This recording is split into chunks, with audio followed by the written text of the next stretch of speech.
Bueno, bueno. Buenas tardes. Muy buenas tardes. Muchísimas gracias, Diego, y a todas las personas que hacéis posible estas jornadas. Aunque he de confesar que lo primero que hemos comentado, Paco y yo, cuando hemos visto nuestras fotos y debajo Zaragoza joven, es qué, qué- qué- qué imagen tan potente. Hemos hecho una foto para enviársela a los amigos. Bueno, Paco, sabes que estas jornadas giran alrededor del mundo de la fantasía y tú te has distinguido como una de las grandes figuras del cine especialmente de terror en España. Eres todo un número uno y eres una personalidad icónica dentro de este mundo, aunque tienes otros muchos registros. Pero fundamentalmente en esta charla se trata de que nos compartas tus recuerdos, sensaciones y experiencias alrededor del cine de fantasía, del cine fantástico, del cine de terror. Y bueno, lo primero que me apetecería que nos contaras es cómo nace como espectador tu flechazo con este mundo. Casi todos los flechazos que nos importan surgen en la infancia. Sí. Y, y aparte del flechazo con el Valencia Fútbol Club, ¿tuviste algún flechazo también con el cine de fantasía de terror? Y más duradero y más fructífero, además, que el del Valencia. Sí. Pues yo tuve la suerte, como tú, de niño, de que en Televisión Española había un ciclo de películas que programaba Chicho Ibáñez Serrador que se llamaba Mis terrores favoritos, que era una cita semanal donde Chicho programaba películas clásicas de cine fantástico y de terror. Y eso se añadió a la suerte de que mis padres no eran muy vigilantes con el tema de lo que sus hijos veían o dejaban de ver. Y entonces creo que era los miércoles por la noche veíamos cada semana una película de terror, los clásicos, ¿no? Que tenían dos rombos, muchos de ellos o no. Sí, sí, sí. Veíamos los Dráculas de la Hammer, Kung Fu contra los vampiros de oro, pero también clásicos como pues Frankenstein, La Mosca. Y sí que hay una película que siempre que me han preguntado cuál es tu primer recuerdo de amor con el fantástico, ¿no? Es una película que sigue siendo una de mis preferidas, que es El increíble hombre menguante, de Jack Jack Arnold, Arnold. sí. No sé si habéis visto la película, un hombre que se va haciendo pequeñito. Recuperarla porque es Que una es maravilla. Hay un remake este año que no he podido ver, de Jan Kunen, pero bueno, la original. eh, Hay un momento que el hombre claro, va menguando, como el nombre, como su título indica, y hay un momento que se enfrenta a una araña Sí. que en ese momento es gigantesca comparada con él, y él se defiende de la araña utilizando un alfiler como si fuera una lanza. Mm. Y yo creo que en ese momento, o sea, tengo la certeza de que en mi mente de niño de 7, 8 años fue la primera vez que me exponía a imágenes que no podían verse en el mundo. O sea, muchas veces el cine parece una ventana, un reflejo de la realidad. Pero esa creo que fue la primera imagen netamente fantástica que vi. O sea, un hombre pequeñito luchando contra una araña gigante usando un alfiler. Y creo que eso fue lo que de repente me anidó en mi cabeza y me ha hecho sentir siempre que la fantasía es la forma más honesta de interpretar la realidad y de hablar de las cosas importantes, porque de alguna forma desnudas la historia de la contaminación del realismo, del intentar ser fiel a lo que los sentidos perciben, y te permite ir realmente a la esencia de las cosas, ¿no? Entonces yo creo que esa imagen para mí es icónica y es algo que creo que disparó algo en mi cerebro que se mantiene hasta hoy, ¿no? Que básicamente la sensación que tengo, sí, sobre todo cuando comparto espacios con compañeros que se dedican a la fantasía o al terror, bien sea literatura, bien sea cine, es como una necesidad de escapar del horror de la realidad y de generar mundos más amables más interesantes y menos mezquinos que el nuestro, ¿no? Y menos feos. Entonces creo que la fantasía, o los que hemos trabajado o trabajamos en el terreno de lo fantástico, creo que solemos tener en común un rechazo visceral por la realidad.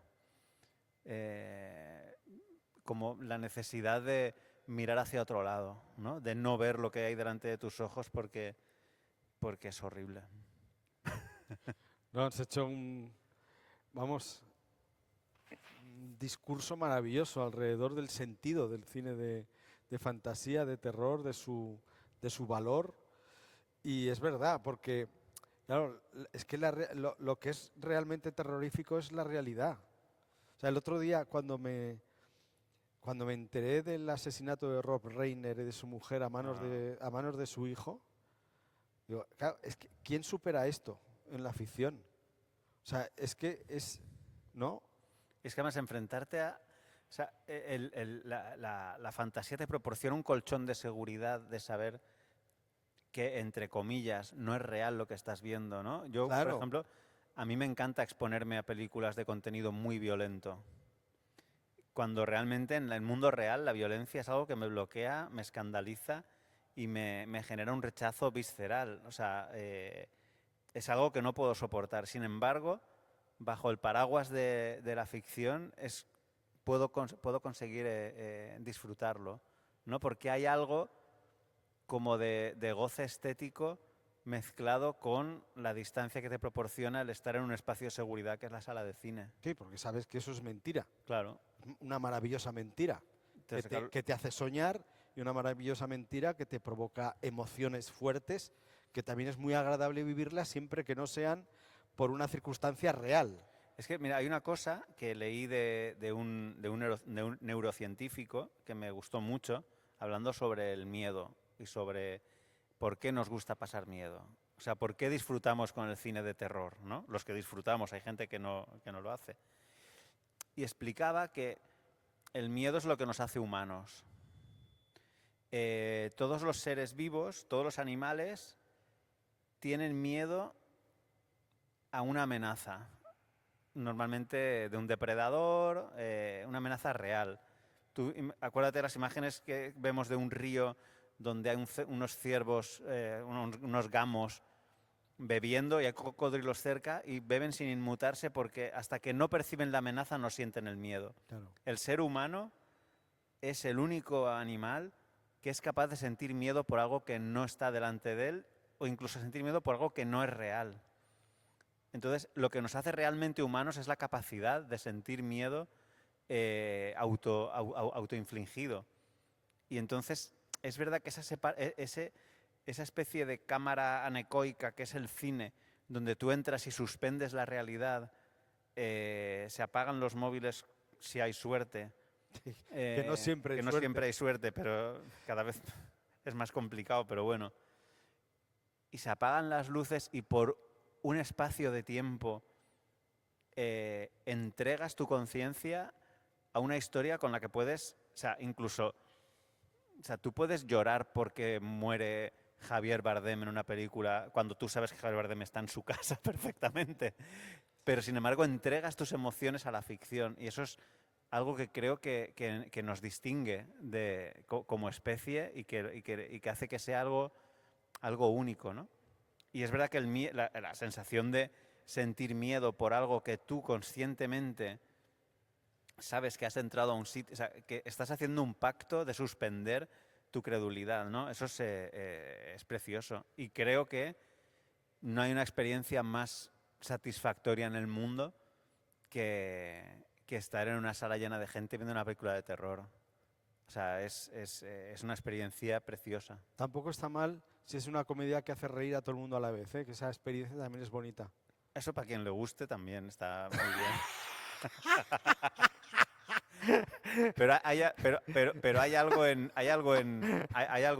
el terror que es inigualable, ¿no? Mira, veía aquí en primera fila una camiseta del Festival de Sitges, que llevo 30 y desde el año 91 he faltado muy poquitos. Y de hecho siempre es la fecha que he llegado a parar rodajes para ir a Sitges el fin de semana porque es como el único momento del año donde realmente la vida vale la pena. Qué bueno. Y claro, has hablado del Increíble Hombre Menguante, que es la primera película que te hipnotizó de alguna manera. Pero ¿tú recuerdas si sentiste miedo viéndola o fascinación? Fascinación. Miedo he sentido con otras películas. Y ahí, es que el otro día hablaba con mi mujer de esto, ahí, porque es que salió el tema en una conversación y le dije, hay una película que yo no pude terminar de ver, o sea, porque estaba solo en casa viéndola, tuve que pararla, irme a dormir y verla en el desayuno porque no podía soportar el miedo que me daba. Y eso me ha pasado 2 veces en la vida, ¿no? Una vez con El Exorcista, que no he vuelto a verla. Que la viste en el cine. Sí, El Exorcista la he visto en el cine varias veces. En el cine la puedo ver, en casa no la puedo ver. Porque me da la sensación de que el demonio se queda en mi casa. Me da mucho miedo. Y me pasó con Los Extraños, de Brian Bertino, Ajá. que es una película que es aterradora. Porque es, no sé si la has visto, es muy real. No la he visto. Es un home invasion. Y me acuerdo, yo estaba solo en casa y es que me empecé a emparanoiar. Y lo bonito es ese poder de sugestión, ¿no?, que tiene. Bueno, y más en tu caso, que eres cineasta, que sabes cómo se hacen las películas y que probablemente cuando ves una película, sea cual sea, pero más de terror, del que eres especialista, estás viendo todo el rato, supongo, lo que hay detrás y Sí. sin embargo es capaz de hacerte sentir miedo de verdad. Sí. Eso me parece impresionante. Ya no me pasó con esa peli, no me suele pasar, pero con esa me pasó. Normalmente, de hecho, es una especie de condena el no poder disfrutar del cine como espectador plenamente. Por saber demasiado. Por analizar, Claro, claro. por estar viendo, por estar analizando cómo se ha llegado a hacer lo que está en pantalla, ¿no? Sí, porque pierdes la ingenuidad también, la Sí. candidez, pierdes esa limpieza, ¿no? Pero a veces ocurre el milagro, ¿eh? A veces te olvidas. Y eso es cuando la película realmente te te está atrapa, claro. atrapando, ¿no? Este año me pasó con Sinners, me pasó con Weapons, me pasó con Bring Her Back. O sea, ha Pues te habido- pasa muchas veces. Sí, no, porque ha habido muy buenas pelis este año, afortunadamente. Si yo te digo las que sí. Ya, las que te han impactado. Y después del Increíble Hombre Menguante y de las historias de mis terrores favoritos, de Chicho Ibáñez Serrador, ¿qué otras películas a lo largo de tu infancia y adolescencia fueron alimentando tu pasión por este género? Porque también podría ser que te hubieras desencantado. Sin embargo, fue a más, ¿no? Sí, no, fue prácticamente y aparte con una especie de afán completista, ¿no? De ver una película de la Hammer y de repente cuando leía un dirigido por Especial Hammer decía, quiero ver todas. Aquí ¿No? había un que murió ya, un súper especialista que escribía en Dirigido por, escribió varios libros, zaragozano, del mundo del terror y del cine fantástico, que es José María Latorre. Muy buen novelista, Y además. muy buen novelista, o sea, sabes quién He es. leído novelas de él, sí. Tiene una de un pueblo abandonado, preciosa. Claro, ¿cómo se llama? Bueno, no me acuerdo. Pero sí, La Torre, escritor nada más con rollo gótico un poco. Total, muy amigo Sí. mío fue. Sí, Sí, pues me gusta. Pues he leído un par de libros de él y me gustaron mucho, ¿eh? muy buen escritor. Y de cine escribía de maravilla. Y el cine fantástico y el de terror era una de sus grandes especialidades. Pero yo recuerdo, mi hermano Carlos, yo tuve la suerte de tener un hermano un poquito mayor que yo, ¿no? Entonces la típica cosa que de pequeño accedes a cosas que a lo mejor te estás adelantando 3 pasos, ¿no? Porque mi hermano leyó, y te lo voy a decir porque mi hermano leyó La Metamorfosis de Kafka pues a lo mejor él tenía 13 años y yo le veía tan fascinado, yo tenía 10, entonces yo la leí, o sea, inmediatamente la leía después, ¿no? O sea, fue una especie de Sherpa para mí en el mundo de la literatura y del cine, pero yo siempre tiré un poco más hacia lo siniestro, hacia lo gótico, hacia el terror, ¿no? No sé por qué, pero siempre mi polo favorito era el Drácula, o sea, siempre tenía como la tendencia a lo oscuro, ¿no? Siempre tampoco lo he psicoanalizado ni he hablado con ningún ningún psicólogo a ver cuál es el motivo de eso, ¿no? Pero sí que Pero hay no hay una ningún trauma infantil. para que nada, lo- una infancia súper feliz, pero sí hay esa pulsión hacia las sombras, ¿no? Hacia lo que es un poco lo que no está a la vista, ¿no? Lo que se oculta dentro de nosotros, lo sombrío. ¿Y qué otras películas te dejaron loco? Claro, pues mira, La Matanza de Texas fue una peli para mí, sobre todo, que es muy bonito cuando estás creciendo y eres adolescente. Yo ahora, por ejemplo, cuando tengo relación con chavales de 15, 17 años que me dicen que acaban de ver La Semilla del Diablo, me da muchísima envidia, porque es como, joder, el primer momento en el que descubres, y hay películas que son puertas. La Matanza de Texas, cuando ves La Matanza de Texas, nunca has visto nada parecido. No, es O sea, Matanza de Texas, inolvidable. Evil Dead, de Sam Raimi, también es una película que me sacudió, pero sobre todo cuando iba abriendo territorios que no conocía, ¿no? Tetsuo es es la primera película japonesa bizarra que vi, y de repente, de alguna forma, tu universo se empieza a expandir y empiezas a ver que la paleta tiene muchos colores, ¿no? Y que depende de dónde vengan las influencias, puedes ir viendo cine, cómo el terror se trata muy diferente, por ejemplo, en Asia, ¿no? En Japón, en Corea, el terror latinoamericano, todo empiezas a ver la cantidad de caminos que hay, ¿no? Y pues te hablaría de los clásicos, ¿no? Que descubrí gracias a Chicho, pues todas estas. Repulsión de Polanski, sí, ya he dicho La Matanza de Texas, El Exorcista, La Profecía. Es una película que mis amigos y yo veíamos de manera obsesiva, la trilogía. Luego, evidentemente, con el paso de los años, valoras la de Richard Donner como especial, ¿no? Y sobre todo Suspiria. Ujú. Con Suspiria me ha pasado una cosa bien curiosa, que es que yo estoy aprendiendo a amar el cine de Dario Argento muy recientemente. Porque creo que no estaba yo preparado para, no sé si decir para entenderlo o para encajar con él o para encontrar dentro de su obra aquello que ahora me fascina y durante toda la vida nunca me había interesado demasiado. Y fue a raíz de un documental sobre Dario Argento en el que hablaba Guillermo del Toro y decía una cosa que me hizo cambiar totalmente mi enfoque sobre Argento. Porque decía, las películas de Dario Argento son como, tienes que pensar en ellas como cuando tú empiezas un cuento y te dicen, érase una vez un país muy lejano donde una princesa vivía en una montaña de cristal, ¿no? Si tú te paras a pensar y tu cabeza te dice, pero ¿por qué vive una montaña? ¿Qué es una montaña de cristal? ¿Por qué una princesa vive en una montaña de cristal? No vas a entrar en la película, o sea, quiero decir, estás Claro, fuera. si aplicas la lógica, no. Entonces, con el cine de Dario Argento tienes que entrar de esa manera, aceptar que no es la realidad, no es el cine de terror al que estás acostumbrado a ver, los códigos son... ahora estoy leyendo el ensayo de Pilar Pedraza sobre Suspiria, por ejemplo, y claro, lo que siempre se le ha achacado, ¿no? Guiones muy endebles, decisiones arbitrarias de los personajes. Sí, todo eso está muy bien. Pero si te rindes a él, es cuando encuentras la satisfacción absoluta, ¿no? Y ahora mismo estoy en una fase que Argento me tiene súper cautivado. De hecho, hace 2 semanas fuimos a Turín de pasar el fin de semana solo para ir a las localizaciones de Profondo Rosso, ¿no? De Rock. O sea, imagínate cómo me Caray, ha dado con Argento. qué fuerte. Pero es que, además, lo fuerte, Luis, es que nunca me había gustado Argento. O sea, siempre...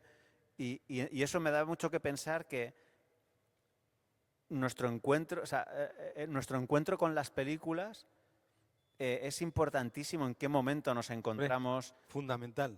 en qué momento emocional de nuestra vida estamos, cuáles han sido nuestras lecturas, cuál es nuestro background. Hay un momento idóneo para el encuentro Total. con una determinada película, ¿no?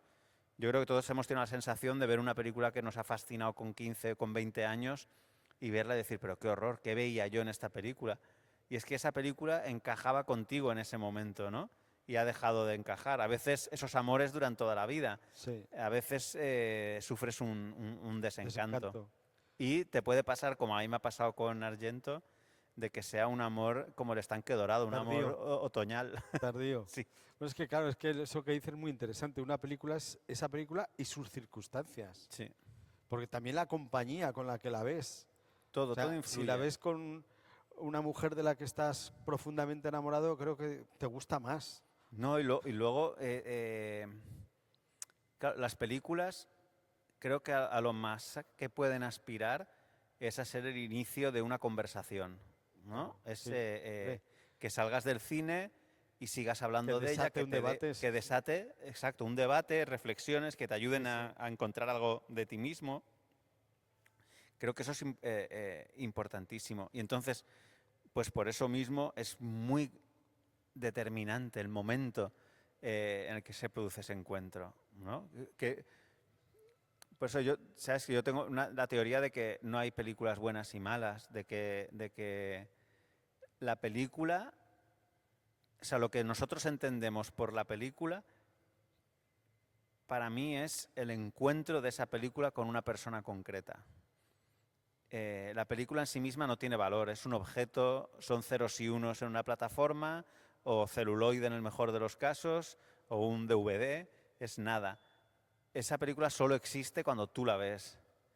Claro. Y la película más tú viendo la película forman lo que realmente es la peli. Entonces, como uno de esos elementos que eres tú, esa subjetividad va variando constantemente a lo largo de la vida, la película nunca es la misma. No es la misma si la ves por la mañana, que si la ves por la tarde, que si la ves en el cine, que si la ves en casa, que si la ves después de haber discutido con tu pareja o si la ves después de la muerte de un familiar. Total. O sea, la película es totalmente diferente. ¿Y alguna película que tuvieras mitificada? ¿Te ha pasado lo contrario con Darío Argento? O sea, quiero decir que la tenías mitificada y tiempo después te ha decepcionado profundamente. ¿Podrías darnos algún título? Decepcionar profundamente. ¿O lo suficiente? No, lo que sí hay, y esto aprovecho que no esté mi hermano, porque en una charla que tuve en San Sebastián hice una confesión que él me recriminó, que fue confesar que hay algunas películas. Él me dijo, nunca vuelvas a contar esto, por favor. Y dije, vale, tienes razón. Hasta hoy. Hasta hoy. Hay películas que yo soy consciente de que el problema es de química entre la película y yo. Ujú. Una película que me aburre soberanamente, a la que he dado muchas oportunidades de ver primero en vídeo, luego cuando se reestrenó en cines, ir al cine diciendo, a ver, no puede ser que no me guste. Porque le gusta a todo el Le mundo. gusta a todo el mundo. Esta peli está considerada una Un obra clásico, maestra. un clásico. Esto es un clásico del cine, esto me tiene que gustar. Ir a verla y decir, bueno, es que no. Y es como en las parejas, el problema soy yo. Yo soy consciente de que el problema está en No mí, sos vos, soy yo. porque si a todos os gusta, pues seré yo el... Y ¿Y qué pasa. película es? Blade Runner. Blade Runner, nada más y nada menos. Sí. Me dijo mi hermano, no lo digas nunca más. Aquí Bueno, estoy. aquí No la puedo soportar. O sea, es que me parece... pero que ya... Yo sé que es cosa mía, ¿eh? sí, sí, Pero no pero puedo... es que no se explica muy bien. O sea, es una cuestión de química. Es que no puedo... O sea, no puedo... O sea, durante muchos Pero lo años... puedes argumentar incluso, puedes analizar, o es una cosa visceral. Creo que podría entender por qué no me gusta. Pues creo que tiene una estética muy determinada con la que no conecto. Creo que realmente es un guión que no está bien, que el personaje no tiene ningún interés. A mí me parece un despropósito, me parece una horterada. Pero es cosa mía. Es la primera vez que escucho esto No, alrededor de esta película. no, porque la gente agacha la cabeza. Yo mismo... No tenemos personalidad. No, porque es como poner una debilidad tuya encima de la mesa. Decir, mira, señores, a mí esta película me parece horrible, pero sé que no lo es. porque he leído lo suficiente y he escuchado a gente a la que aprecio, valoro y respeto disfrutar sus virtudes, con lo cual es cosa mía. O sea, es como si alguien en el mundo de repente dice que Penélope Cruz es fea, que no le parece atractiva. Es como, bueno, pues el problema lo tienes tú, evidentemente. La pedrada la tienes La tú. pedrada la tienes tú, evidentemente. Pero fíjate que a mí me pasa eso con una película que todavía es más clásico que el Blade Runner. ¿Cuál? Pero he de decir Bueno, yo que, si te digo la que me pasa a mí, es peor que... Vale. no, pero he de decir que solo la vi una vez. ¿Ah? La vi tal vez tendría yo 14, 15 años. Y no la he vuelto a ver, no le he dado otra oportunidad. ¿Vale? Porque es que me dormí. ¿Vale? Me dormí el minuto 45. Bueno. Pero es que me dormí no porque tuviera sueño, sino porque me parecía un tostón. Y ojo, que es palabras mayores, ¿Vas lo a que voy a decir? decir. 2001. Eras muy joven, tienes que... Le tengo que dar otra oportunidad. Sí, vale la pena, ¿eh? Vale, vale, sí, te haré caso. Sí, Pero pero me da en una cine, pereza. pero en cine. Ya, claro, ese es el problema. ¿Dónde No, veo ahora 2001 No, en porque el yo cine? ahora, hermana, yo te creo, yo 2001 en casa nunca la acabé de ver. Voluntariamente también, porque decía, hostia, es que creo que esta película no está hecha para verla yo aquí. No, desde luego. Pero, Por pero el también te ritmo, digo por que la vi todo. en el cine, ¿eh? ¿Ah, sí? Sí, sí, con 15 años la vi en el cine. Igual 15 años no es la edad, ¿eh? No, que probablemente sería por esa razón. Pero, o sea, le cogí manía. Ya. Y entonces no he aprovechado. La verdad es que no la he vuelto a ver programada en un cine, en una pantalla grande, que seguramente es el sitio donde tendría que volver a darle esa oportunidad. Sí. Pero no la he vuelto a ver. No, yo la pude ver hace un par de años en un reestreno en el Cine Estudio de Bellas Artes y flipé. O sea, es increíble. O sea, es increíble. Pero, quiero decir, es una película áspera de ver. O sea, eso es innegable. O sea, es una película que no es... oye, ¿qué vemos? ¿Nos ponemos 2001? No, o sea, cuidado. Hay que encontrar el momento y tienes que estar en el estado de ánimo apropiado, pero es una película que es inagotable. Sí, sí, sí, sí, vamos, ya más Sí. clásico que 2001. No Pero lo hay, vamos, que no me escandaliza porque yo estoy ahí, Em, yo me iluso claro. con Blade Runner saliendo del armario. pero has dicho de alguna otra. Sí, pero es que ya esa, además creo que tú me podrías matar. Venga, vamos allá. El apartamento. El apartamento. Sí. Pues sí, es una razón para matarte. Es ¿Sabes no qué es me- la película de mi vida? Sí, La he visto 72 veces. Estoy enamorado de ella. pues me la has visto por mí y por todos mis compañeros. Es que no me parece graciosa. No, es que no lo es. Ya, no, pero es que no me gusta, es que me No, cae no, mal ya, él, ya, todo, ya, o sea, ya, no, no. pero vamos a ver. Oye, perdona, me voy, No te me tengo que enfades. marchar de esta charla. No te enfades. No te enfades. Pero es que yo creo que, o sea, es que creo que... Pero ¿le has dado más de una oportunidad? Sí. No de, iba a decir de adulto, no, o sea, no de señor mayor. La he visto muchas veces de pequeño, de adolescente, de joven. Escribí un libro sobre ella y todo. Sí, pues, o sea, no te lo tomes personal, no es nada contra ti. Un libro que no vas a leer por lo que veo nunca. No, es que no, pero me suele pasar con Billy Wilder, que no ¿En serio? me acaba de, o sea, detesto Irmara Dulce, pero Ujú. profundamente. Me gusta Fedora mucho, ¿Y el crepúsculo de los dioses? esa sí me gusta muchísimo. Sí, porque además es No una película parece muy suya, gótica. no parece suya. No parece suya. Es muy bonita. Y Perdición tampoco. Perdición sí me gusta. Hombre, ya, bueno, ya Sí, me sí, estoy sí, diciendo sí. 3 películas. Sí. No, pero eso lo del apartamento.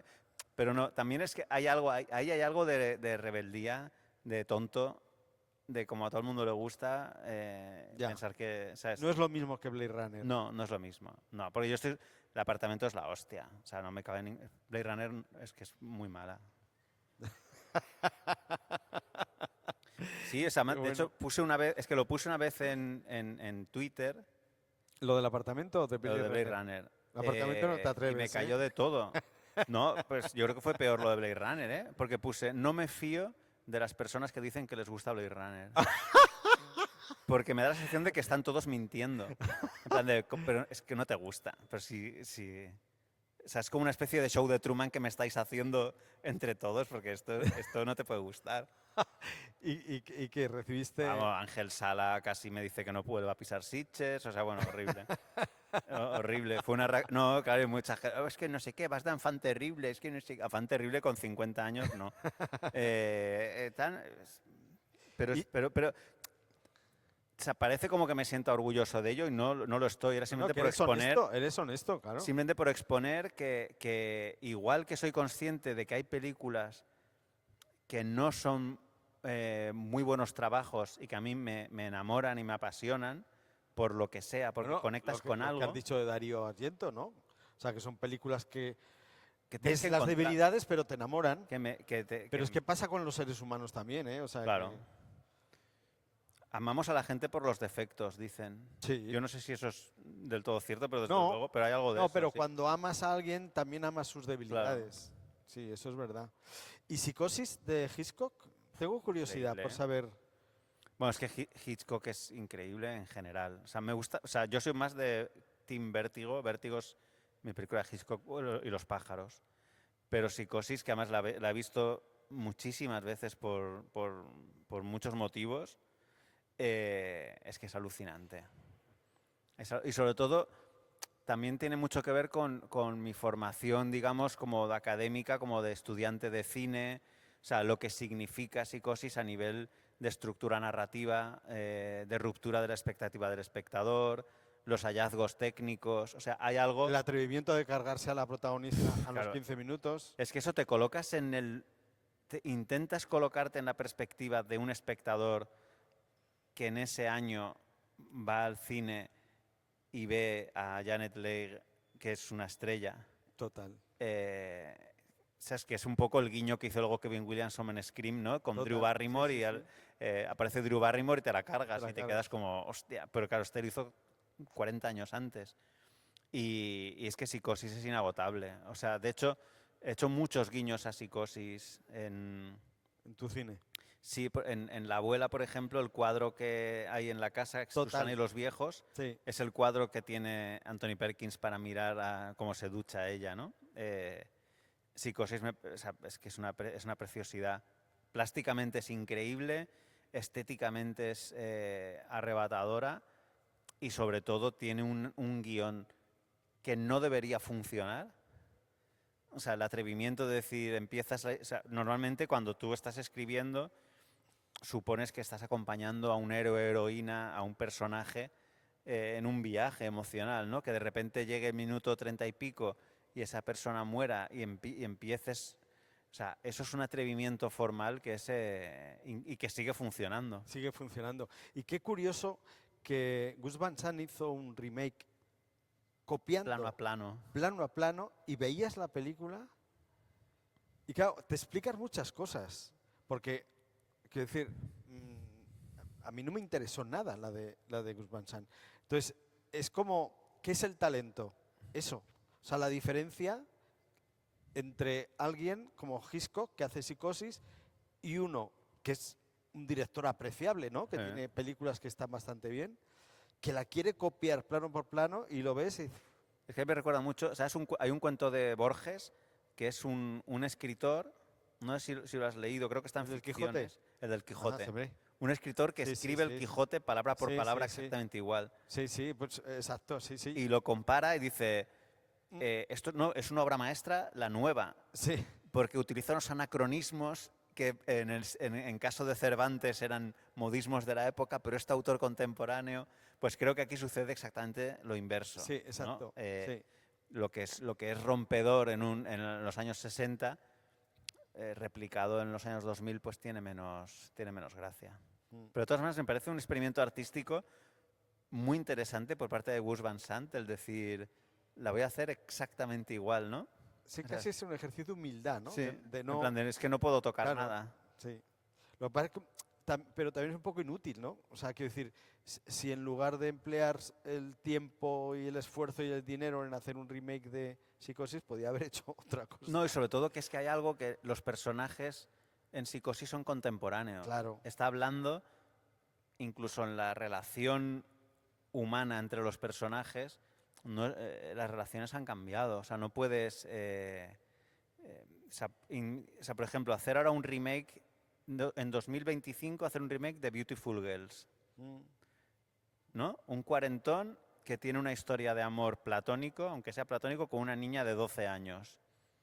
Esto en los años 90 nos pareció una película, o en los 2000, era como una joya del romanticismo, Total, muy romántica, es muy total, sí, bonito. sí. En 2026 sería cancelable. Cancelado todo. Porque la historia es la misma, pero el mundo no es el mismo, Sí, sí. ¿no? Y entonces creo que cada película dialoga con el momento en el que se hace. Por cierto, si te obligaran a hacer un remake de un gran clásico, Buah, lo he pensado tantas veces, ¿y cuál? pero no he llegado a No, a una conclusión. pero es que claro, es que no es lo mismo qué película clásica me hubiera gustado hacer En su momento. en su momento No, o que no, fuera ahora. mía. Ahora, 2026. O decir, hostia, ahora qué clásico tiene sentido revisitar. Pues igual Blade Runner. O el apartamento. ¿Te imaginas? Sería buenísimo. Blade Runner Sería buenísimo. y hacerla súper entretenida. No,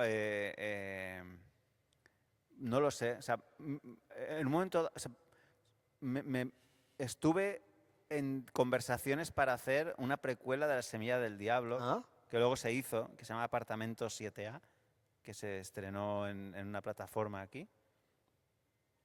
Y me daba ya mucho vértigo el acercarme a ese material, ¿no? A decir, hostia. Pero mira, este verano leí la novela del Exorcista, que nunca la había leído, la de William Peter Blatty, y la novela es una preciosidad. O sea, y pensé, pues mira, es que hacer un remake del Exorcista creo que no tiene mucho sentido. Pero sí que sería como ejercicio de diversión, sí me gustaría hacerla. Se O cumple Viridiana, un remake de Viridiana. Viridiana, que otra de tus grandes debilidades es Buñuel. Es que Viridiana es la mejor película de la historia del cine. Y en Hermana Muerte, el traje de novia que lleva la monja es una réplica Total, del de del Silvia Silvia Pinal. Pinal, Lo sí, sí. copiamos el patrón tal cual. Hace poco estuvimos en una tertulia en televisión, Paco y yo, sobre Viridiana. Joder, es que Viridiana es impresionante. Que tiene momentos también de cine de terror, también te lo Sí. digo. Y cine gótico y tiene ahí de todo. Es impresionante. Que no sé si eres consciente de que este 2025 se cumplen 30 años de tu debut como director de cine. ¿En serio? Sí. En 1995 hiciste tu primer corto, Tropismos. Hostia, 30 años, ¿eh? Sí, estás de celebración. ¡Un aplauso! Bueno, de 30 celebración o años. Gracias. No sé, celebración o de qué. Hombre, 30 años con nosotros. Jolines, madre mía, 30 años. Y tu decisión, porque claro, en tu filmografía hay de todo, pero sobre todo hay cine fantástico y de terror. Sí. Tu decisión de especializarte en eso, ¿la tomaste de una manera muy clara en algún momento, Sí. desde el principio? Mira, cuando entré a la escuela, o sea, yo siempre he sido muy aficionado al terror cuando era pequeño, pero nunca pensé que fuera una cosa seria, digamos. Cuando entré a la escuela de cine, en el año 97, la escuela de cine son 3 años. El primer año, mi práctica final era una cosa como bergmaniana, un drama de una chica que se ahorca. Bueno, no sé, no me acuerdo muy bien, pero no. Todos mis compañeros pues tenían cada uno su personalidad, pero todo era como muy seriote y tal. Pasamos al segundo año y tenéis que hacer una práctica, no sé qué, y dije, mira, se acabó. Noche de sangre, vampiros. Y se llamaba Noche de sangre. Y rodando esa práctica, pues lo típico, con los efectitos, colmillos, mordiscos, no sé qué, pensé, es que esto es mucho más divertido, es realmente lo que me nace. O sea, creo que hay un periodo formativo en el que en todas las disciplinas artísticas creo que creces copiando. Cuando alguien empieza a cantar, empieza imitando cantantes que le gustan. Los pintores, evidentemente, en la escuela de arte copias obras, no sé qué. Y creo que yo estaba imitando estilos de, pues eso, Bergman, Tarkovsky, Bresson, los directores que me parecían importantes, cuando en realidad a mí me gustaba más John Carpenter. O sea, yo en mi yo interior me gustaba más La Cosa que Fresas Salvajes. Pero pensaba que eso no estaba bien. No era correcto. No era correcto. Y me acuerdo de la sensación de estar haciendo esa práctica en la escuela, jugando ya con efectos, con la sangre. Y hay algo en la manufactura del cine de terror que te conecta mucho con la infancia, con el juego, con la fantasía, con la fábula. Y ahí ya no, pues ya no había marcha atrás. Ya luego hice La Geisha Vengadora, que era una geisha que iba con una katana matando gente. Y ya a partir de ahí todo lo que hice fue terror, y ya fui el del terror. Y yo fui más feliz y haciendo las cosas que hacía en la escuela, y sobre todo encontré que en lo que eres mejor o más válido, o tu trabajo tiene mayor eco, En lo es que cuando aportas más, ¿no? aportas más, es cuando realmente estás poniendo lo que a ti te gusta. Claro. ¿No? Cuando estás poniendo el corazón en ver algo. El otro día tuve una charla, vino Ryan Coogler, el director de Sinners, a Madrid, y tuvimos un coloquio. Y hablando es un director estupendo y un tío muy majo. Y me decía, es que yo cuando estoy en el set de rodaje, siempre pienso que estoy en la butaca de un cine y pienso, esto me divierte verlo. Y si la respuesta es que sí, es que voy por el buen camino, ¿no? Y piensas, qué importante es hacer películas para el espectador que tú eres, ¿no? Y muchas veces yo me he sentido muy decepcionado alguna vez cuando he hecho alguna película que a la gente que le debería haber gustado no le ha gustado. Claro. Y sin embargo, he hecho otras en las que me he sentido muy inmune al rechazo, ¿no? En plan de, bueno, si no te gusta, lo entiendo, o sea, no es para ti la peli, no has conectado, perfecto, pero esto es lo que, a mí como espectador, esto es lo que me hace vibrar, ¿no?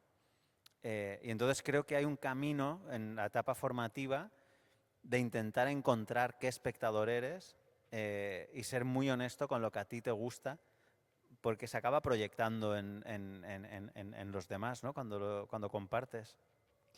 Y de todas las cosas que has hecho relacionadas con este género, si yo te pregunto así, a bote pronto, ¿de qué te sientes más satisfecho?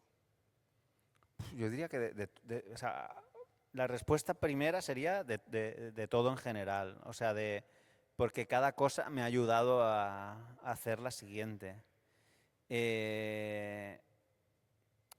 Creo que la película de la que estoy más satisfecho es Verónica, Ah, maravilla. porque creo que tiene algo muy bonito y que es que no puedes planear, digamos, como del encuentro de utilizar la fantasía para explicar una historia muy humana, ¿no? Que es la de esta pobre chica que tiene que cuidar a sus hermanos y que no quiere. Y es una película que creo que por las circunstancias, por encontrar a la actriz apropiada para encarnar a Verónica, por utilizar la música de Héroes del Silencio, que además recuerdo, esto es una anécdota graciosa en Zaragoza, porque yo tenía el arranque de la película era con una música que había compuesto Eugenio Mira, pero un día en la sala de montaje puse Maldito Duende, la canción inmortal de Héroes del Silencio, y entonces Juan Antonio Bayona estaba rodando en Londres, el Parque Jurásico. Y entonces nosotros siempre nos enseñamos lo que hacemos y tal. Entonces me fui a Londres a verle, a enseñarle la película, y él me dijo, muy bien, pero no pongas esa canción de Bunbury, por favor. Le dije, ay, mira, hay otra opción, pues pon esta, mucho mejor, la película es más seria, no sé qué, es que lo de la canción de Los del Silencio ahí, no sé qué, tal, bueno. Y entonces volví a Madrid, seguimos montando, y entonces le puse al productor de la película, Enrique López Lavigne, le dije, mira, tengo una duda porque yo he montado con El Maldito Duende y me emociona, pero con esta música hay gente, entre ellos Jota, que me ha dicho que le parece que funciona mejor. Y entonces le puse las dos versiones y él me dijo, efectivamente, la película es mejor con la música que no es la de Héroes. Me dijo, pero siempre que tú veas la peli, te vas a emocionar oyendo Maldito Duende. Y eso también es importante. Claro. Qué buen criterio. Y le dije, pues mira, al que no le gusta la peli, le gustará o no, no porque esté esa canción. Desde luego. Y es verdad que yo cada vez que oigo la guitarra y la voz de Enrique Bunbury, se ponen los pelos de punta. Entonces igual por eso me gusta tanto la peli. Es una película maravillosa de la que yo me recuerdo, fíjate, hablando con entusiasmo con David Trueba, que es muy fan de Verónica, y ahora mismo estaba recordando que David Trueba en Saben Aquel te ofreció un papel, ¿Sí? homenaje, Y acepté. y aceptaste, Sí. homenaje a Chicho Ibáñez Serrador, Sí. que lo has nombrado como el origen de tu fascinación. Qué simetría tan bonita, por otro lado, ¿no? Sí. Que además yo le dije a David, ¿tú estás seguro? Yo no lo veo buena idea. Le dije, hazme una prueba. Y me dice David, a mí no me hace falta hacerte una prueba. Le digo, no, pero a mí sí. O sea, hazme la prueba. Pero la superaste. Y la hicimos y yo creo que fue un desastre, pero él me dijo, es que yo creo que está bien. Y dije, bueno, tú eres el director. O sea, No, pero queda muy bien, queda muy... mira. Pero mira, Chicho y otra persona de la que no hemos hablado, que para mí es la figura clave de por qué soy director de cine y de terror, es Alex de la Iglesia. Ajá. Porque cuando se estrenó El Día de la Bestia, yo estaba ya haciendo mis cortos y tal, pero de alguna forma fue la primera película para mi generación en la que percibimos que el cine que nos gustaba se podía hacer sin renunciar a la identidad propia española, con nuestro humor, Carpetobetónica, sí, sí. con esa mezcla de Azcona y Total. John Carpenter. O sea, era posible, ¿no? Era una especie de... Es una película que sigue siendo mágica, ¿no? Y es algo... Y yo siempre se lo digo a Alex, le digo, si tú no hubieras hecho esa peli, yo no hubiera hecho... me hubiera ido por otro camino. No hubiera pensado que era posible.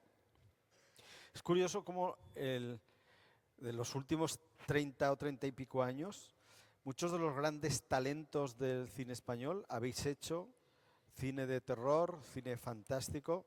O sea, estoy pensando, por supuesto, en ti, pero también en Jaume Balagueró, en Alex de la Iglesia, en Juan Ulloa, Alejandro Amenábar, Juan Antonio Bayona. O sea, que ahí estáis incluso...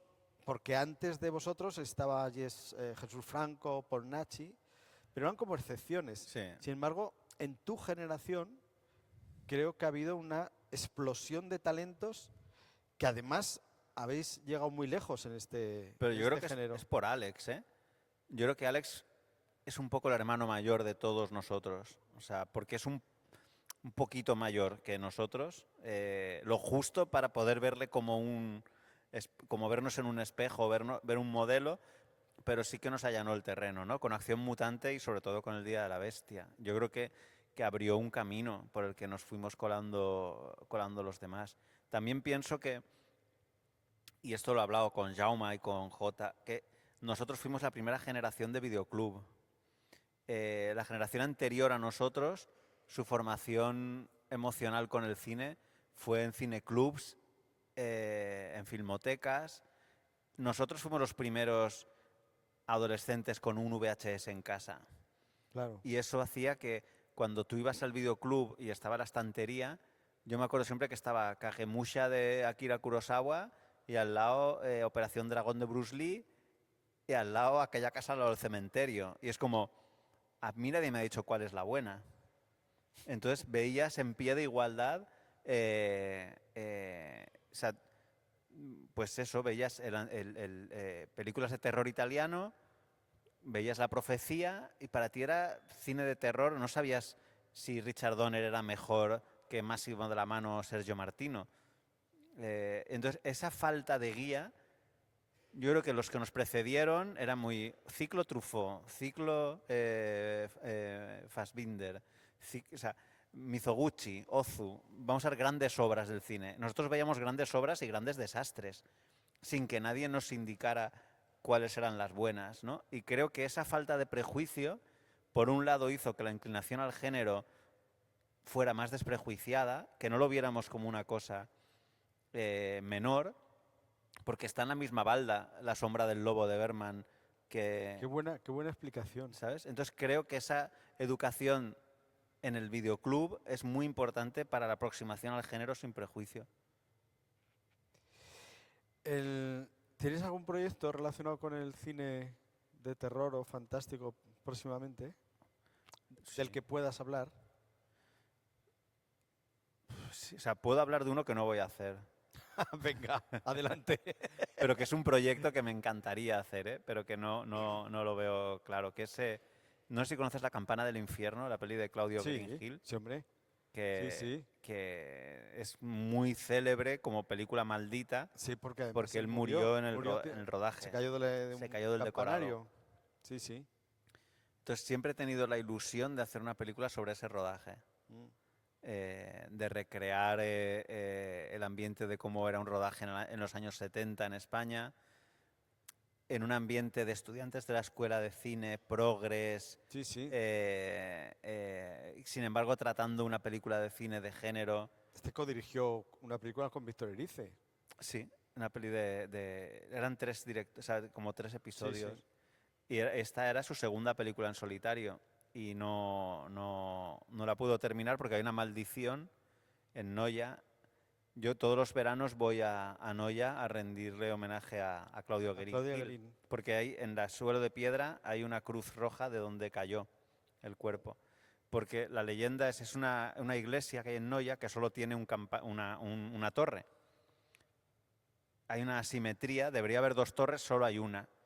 Porque la leyenda dice que si completaba el cantero la iglesia, sería una invocación al demonio. Y entonces se quedó sin construir. Y cuando Claudio Guerín fue a rodar La campana del diablo, construyó una torre de decorado, o sea, completó la obra. Y de esa torre cayó él y murió. Entonces esa historia siempre me ha fascinado, aparte que la peli me parece muy interesante, siempre me ha fascinado la idea de un cineasta que desafía una maldición y acaba muriendo por ella, acaba muriendo por el cine. ¿Pero por qué no lo vas a hacer? Porque tendría que hacer yo el decorado de la torre y me da miedo. No creo que la haga. No, pero ese es un proyecto que llevo muchos años pensando en hacer. Ahora estoy escribiendo otra cosa, pero que no puedo hablar por si se gafa, pero porque soy muy supersticioso. ¿Y la está escribiendo solo? No, estoy escribiendo con John Bilbao, que es mi escritor español preferido, y estamos escribiendo juntos. Y ojalá podamos hacerlo el año que viene. Pues, bueno, además de ser un gran cineasta, demuestras que eres un gran conversador y que analizas... No hemos demostrado si hemos y buen jugador de futbolín, que no te lo he podido demostrar. Jugador de futbolín que no... No te lo he podido demostrar. Pero la siguiente, es que nos pasamos la niñez y la adolescencia jugando al futbolín. Pues, un placer.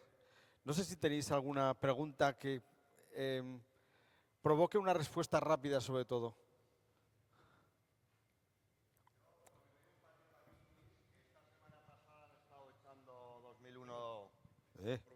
Bueno, no suficiente voz.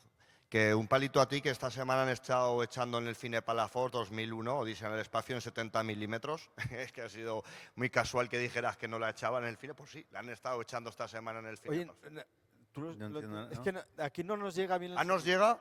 No, No, que decía, ¿ahora? No. No. Sin micro casi mejor, ¿eh? A ver si micro. Sí.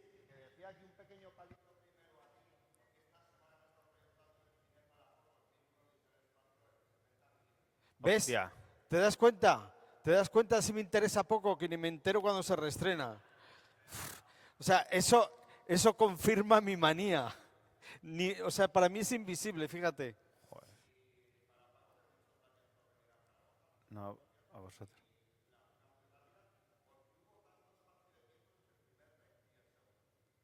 ¿Tanto? Pero si fue seguida. Se le hizo muy largo. Sí, la primera se estrenó en 2007. O sea, la presentamos en Sitges 2007 y se estrenó en diciembre del 2007. Y la segunda inauguró Sitges 2009. O sea, un año y poco. No, pero eso es un piropazo. Sí, jolín, Es un pues piropazo. muchas gracias.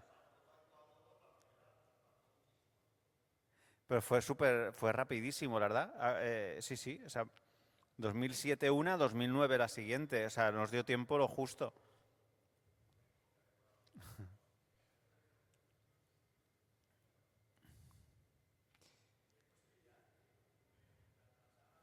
No, no. No.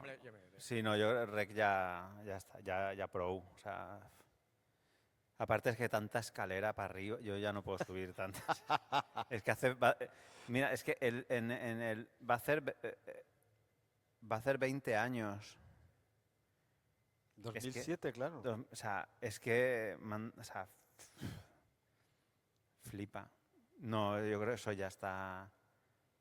O sea, no, Esa asignatura ya la has aprobado con muy buena nota. no, sobre todo yo creo que las películas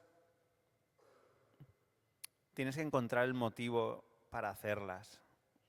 O sea, si tienes que buscar, perdón, quiero decir, es que si tienes que buscar mucho el motivo para hacerla, es que no hay que hacerla. Claro. O sea, tiene que ser, yo creo que el ejercicio de hacer cine tiene que ser inevitable. Tiene que ser la hago porque es que si no reviento, o sea, la tengo que hacer. Incluso aunque sea un encargo. Porque a quien ayer Mata fue un encargo que te fascinó, ¿no? Claro, que no Ramata es la única que he hecho de encargo, digamos. Pues que de hecho me llegó el guión antes de rodar Verónica y le dije a la productora, mira, o sea, me flipa este guión, pero es que ahora voy a hacer Verónica. Y ella me dijo, pues te espero, haz Verónica y luego esta. Y dije, pues de acuerdo. Pero o sea, sentí que Emma la tenía que Lustres, hacer. ¿no? Era la Emma, productora. sí, va acá.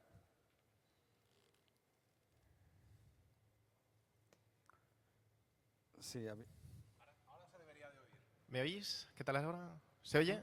Sí, parece ser que sí. Que en mi caso yo me considero muy afortunado porque he conocido muy tarde el cine de terror, o sea, llevo como 5 años viendo películas de terror, con lo cual todo es muy nuevo para mí. He conocido tus películas, de hecho Verónica la considero una de mis favoritas y dentro del cine de terror es muy raro porque es muy española, no es la típica casa de barrios, sino es muy español, el vidrio, el Duralex, o sea, es muy cercano.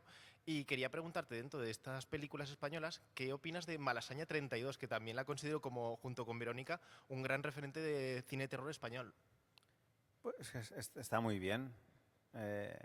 Está bien. Malasaña 32 está. Producida por Alex de la Iglesia, por cierto. No, ¿No? no, producida por Bambú, por Ramón Campos. No, me estoy confundiendo con Tú dices otra. Musarañas. Sí, me estoy confundiendo con Musarañas. Sí, no, Malasaña 32 está chula. Está muy bien. Es que yo creo que hay algo. Hay algo muy bonito en. O sea, yo, por ejemplo, cuando yo voy a dar clase a la escuela de cine y me preguntan, ¿tienes algún consejo? No sé qué, lo típico que te preguntan. Yo siempre digo, creo que tenemos que hacer las películas que estamos legitimados a hacer. Y sobre todo, las mejores películas que haremos serán las que solo nosotros estemos legitimados a hacer.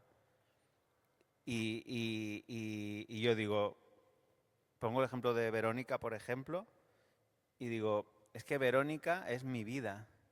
O sea, mis padres tenían un bar, yo me crié con mis hermanos en un mundo infantil al margen de los adultos,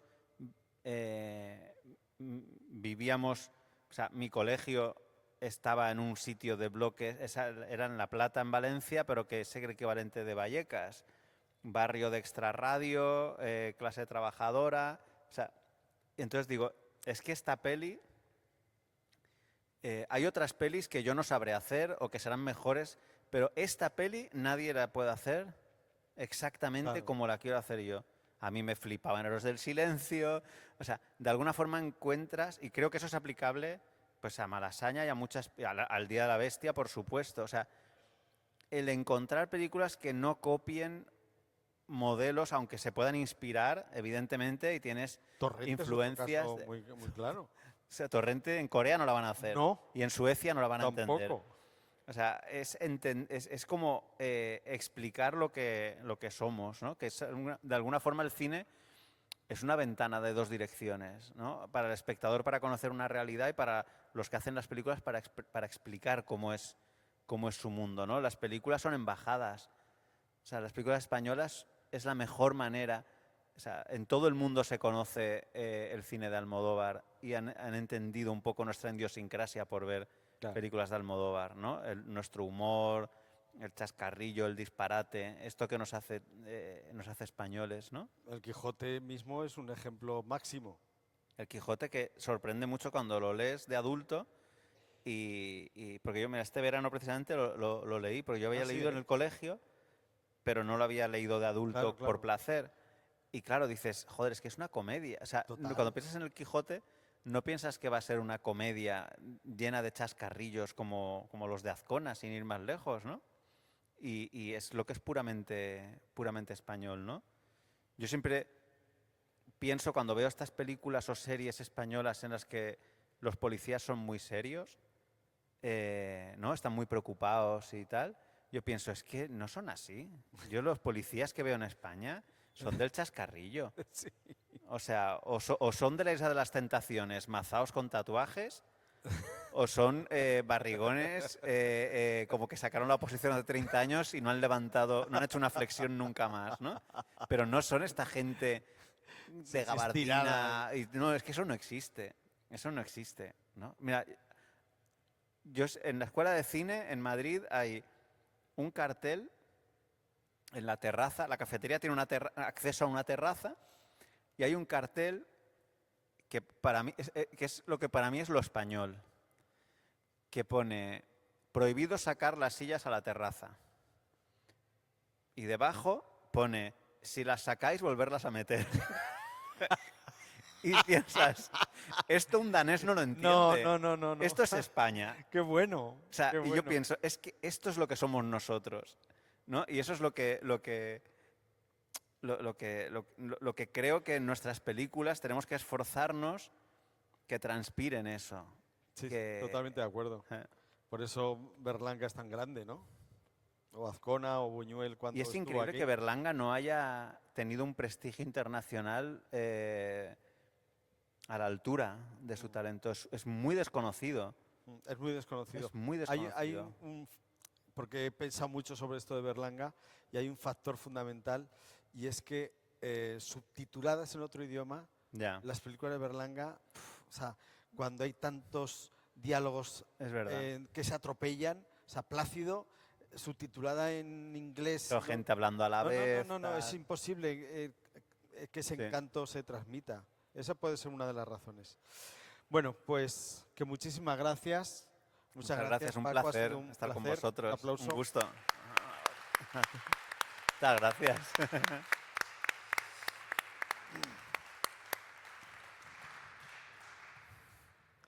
Bueno, muchas gracias a vosotros. Ha sido una maravilla poder Un gusto. escucharos y teneros aquí. Para los que estáis aquí y nos estáis viendo ahora, que sepáis que ahora va a ser el meet and greet. Ah. Entonces, si no estáis inscritos, si tenéis menos de 30 años, es un meet and greet para jóvenes. Si tenéis menos de 30 años, lo siento por no haberos llamado jóvenes a los mayores de 30 años. Pero os podéis inscribir en la entrada, ¿vale? Y ahora subiremos junto a Luis y junto a Paco y pues conversaremos tranquilamente unos 10 minutos, ¿vale? Y así que eso, muchas gracias a todos por venir y espero veros mañana, que tenemos más. Así que no puedo decir mejor porque lo de hoy ha sido impresionante. Así que muchas gracias y un aplauso.